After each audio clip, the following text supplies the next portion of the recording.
السلام عليكم ومرحبا بكم. مساء الانوار، مساء الخير للغاليات المتتبعات اللي ديما حاضرين معايا في القناه. نقول لكم نورتوا وشرفتوني في القناه كالعاده. اليوم كما راكم تشوفوا جيتكم بوصفه خفيفه ظريفه كنتوا طلبتوها مني بزاف. وصفه في المول الاسطوري. راح نقول لكم قبل ما تبداو تفرجوا لا فيديو، نقول لكم اشتركوا وفعلوا الجرس باش هكا يوصلكم كل جديد. اللي مازال ما اشتركتش واكيد اللي ديما حاضرين معايا نقول لكم خلوا البصمه تاعكم، خلوا الجيم وتبعوا معايا المقادير وطريقه التحضير. بسم الله. هنا واش عندي البنات؟ نص صدر دجاج على حسب يعني الكميه تاع الدجاج اللي عندكم. هنا عندي شويه توابل الشاورما، ملح، فلفل اسود، وعفوا ملح فقط، وملعقه صغيره تاع لاموطاد. عندي ملعقه كبيره تاع لا شابلور حتى 2 ملاعق، وعندي 2 سنات ثوم. هنا عندي ثاني شويه تاع معدنوس. نتوما الا كان حبيتوا الحشيش ديروا الحشيش، والا عندكم الشحم يا البنات شوفوا الشحم تمدلها ذوق روعه. السكالوب تاعنا ولا الفيونداشي راح يجيكم القوام تاعو كما نقولوا حنا طريبل بزاف، يجيكم بنين ثاني ملكم بنه خاصه، يعني تقدروا تزيدوا ملعقه تاع شحم تكون مرحيه. وهنا كما راكم تشوفوا ما درت لا زيت لا حتى حاجه، راح يمشي معنا الخليط ديريكتومون. شوفوا ما شاء الله كيفاش تجي معنا. هنا انا حاولت يعني نطبعهم. عندي طابع لكن حسيتوا انه شويه صغير، لهذا استعملت البورتمونجي هذه الصغيره. هنا حبيت نحشيه بالفرماج. هنا كنت استعملت الفرماج تاع البيدون، هذا هو اللي تشوفوا ما شاء الله المره هذه طحت فيه، يعني سواء في البنه ولا في القوام تاعو ما شاء الله. هنا نحاول نحط مرصوات هكا على حسب واش تحبوا، تقدروا ديروا جبن مبشور كما تقدروا ديروا جبن مثلثات. حاولت اني نحط هكا شويه فرماج هكا على الجوانب باش هكا نقفل مليح لي شوصون تاعي. تقدروا ديروا الشكل تاع اصابع كما تقدروا ديروه شكل يعني كما نقولوا حنا دائري. لكم الاختيار، راكم ما شاء الله شاطرات وفحلات وتبدعوا كما تحبوا. هنا نحاولوا كما قلت لكم يعني ركزوا مليح على الاطراف باش هكا ما يتحلوش معنا. ويعني رانا الوصفه ما استعملناش فيها البيض، لكن كي يكون هذاك الدجاج تاعكم مرحي مليح عاودوه. اذا شريتوه يعني مرحي حاولوا انكم تزيدوا تعاودوه بلاشوار عندكم بلا ما تزيدوا البيض. صدقوني ما راحينش يتحلوا معاكم اطلاقا.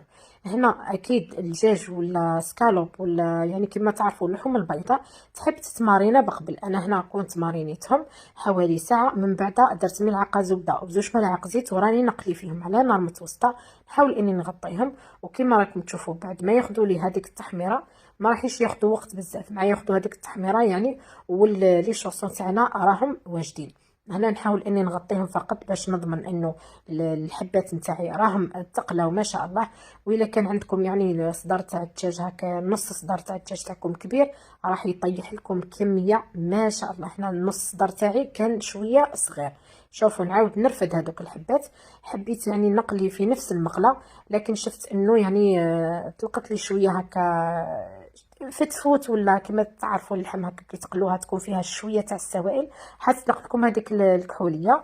نحيتها مسحتها وعاودت يعني من نفس الزيت زدت ملعقه تاع هذاك الزيت اللي كنت قليت فيه الدجاج تاعي. ثنا ثوم، وهنا 2 حبات بصل اخضر. هذا راه لاكاس تاع نص دار اللي كنا حاطينه.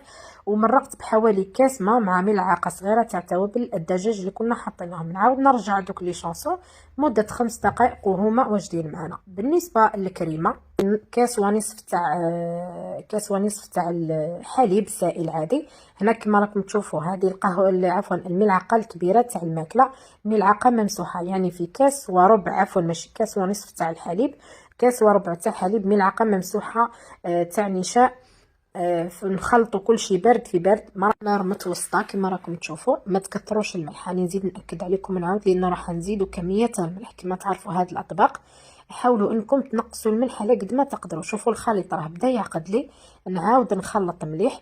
كما راكم تشوفوا في هذا القوام راح نحبس لانه راح نزيدوا عليها الكميه تاع الجبن. هنا حوالي زدت معكم حوالي ملعقتين كبار تاع جبن. ثاني تقدروا تزيدوا الكميه اللي تحبوها.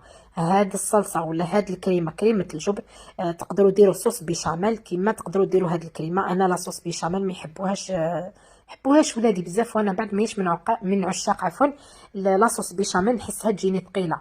هاد لاصوص صوص كريمه الجبن هذه تجيكم خفيفه بالبزاف. هاد البطاطا كنت قليتها في المقلاة الهوائيه. صراحه انا سورتو لي كراتا انا ديما نقليها في المقلاة الهوائيه. شوفوا تجي واحد البطاطا روعه. واش ديروا لها يا البنات؟ حاولوا انكم تنقصوا لها النار. شوفوا في المقلاة الهاويه حاولوا انكم تنقصوا لها النار حتى ل 180 درجه. حطوها وساعه ساعه اكيد تقدروا تقلبوها، ما تملحوها ما والو. ادهنوها بحوالي ملعقتين تاع الزيت وحطوها في المقلاة الهوائيه تاعكم، خطره على خطره حركوها، راح تعطيكم نتيجه ولا اروع. وكما قلت لكم مسبقا البطاطا، نوعيه تاع البطاطا تلعب دور. كي تكون نوعيه ماشي مليحه يوما تقلوها في الزيت وتجيكم ماشي بنينه.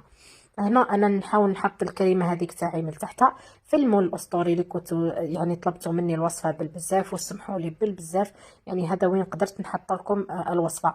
هنا حطيت كريمه الجبن هذيك اللي خدمتها معكم، حطيت كميه تاع البطاطا. اللي يحبوا الباذنجان نقول لكم هاد الكراطع ثاني لا حبيتوه بالباذنجان، خلطوا باذنجان مع البطاطا ثاني مد واحد الذوق روعه.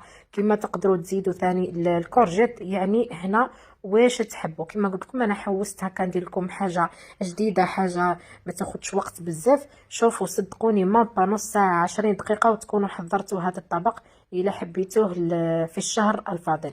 هنا انا الفرن تاعي سيدي جا راه يسخن على درجه حراره متوسطه على 180 درجه. هنا شوفوا راني عاود زدت نعرض لكم يعني البطاطا كيفاه جات. هنا زدت الكريمه من الفوق وراح نزيد هذوك لي شوصون معكم. شوفوا ما شاء الله الكريمه ما تجيش عاقده. حاولوا فقط نتوما كي تنحوها من على النار تزيدوا كميه تاع الجبن كما شفتوني بكيس بلاستيكي فقط. اذا لقيتوها يعني بردت لكم ولا لقيتوها ثقيله بزاف عادي زيدوا لها غير مغرف ولا زوج تاع حليب، دفوها على النار وعاودوا استعملوها عادي. هاد الكريمه تاع الجبن تقدروا تحتفظوا فيها في الثلاجه حتى ل3 ايام نورمال، يعني المده اللي تستهلكوا فيها هذاك الحليب. يعني راها بلا بيض بلا يعني زبده بلا فرينه تجيكم روعه. هنا حطيت هذوك لي شوصون تاعي من الفوق. هذيك لاصوص اللي كنت زدتها كما شفتوني مرقت يعني شويه على لي شوصون هذوك، حبيت انه يطيبوا لي 100%.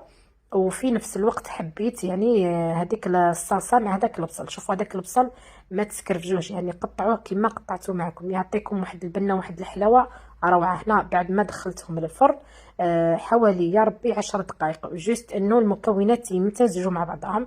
يعني الوصفه تاعنا ما فيهاش بيض تحتاج يعني باش طيب لكم ولا يا ربي 5 دقائق 10 دقائق كي يكون الفرن تاعكم سخون والوصفه راها واجده. هنا زينت فقط بالجبن تزيين بسيط جدا. شوفوا اذا ما جربتوش الوصفه تاع اليوم راكم راضيين بالبزاف. ومادامكم وصلتوا حتى لهنا نتمنى انكم تخلوا لي هذاك الجان التعليق المحفز. نحب نشوف ديما تعليقاتكم ارائكم. شوفوا ما شاء الله الطبق تاعنا كيفاش جا. البنه ما لازمش تراطوها كما قلت لكم. هذا المول الاسطوري يعني هكا اللي يكونوا هكا زوج افراد هكا من العائله يكونوا ياكلوا مليح، هذا المول الاسطوري راه يجيهم سوا. انا فقط الكميه اللي كانت زادت لي حطيتها في المول هذاك تاع الزجاج كما شفتوني. وشوفوا ما شاء الله القوام تاعها البنه كما قلت لكم ياي لازم لازم لازم دركا تجربوا الوصفه. وشوفوا في الاخير يعني نسيت ما قسمتش معكم لي شوصون هذاك الجبن يبقى كما راه. لي شوصون يجوكم طريين بنان روعه روعه. وفي الاخير ما لي غير نقول لكم تهلاو في رواحكم مع وصفات اخرى ان شاء الله. في امان الله.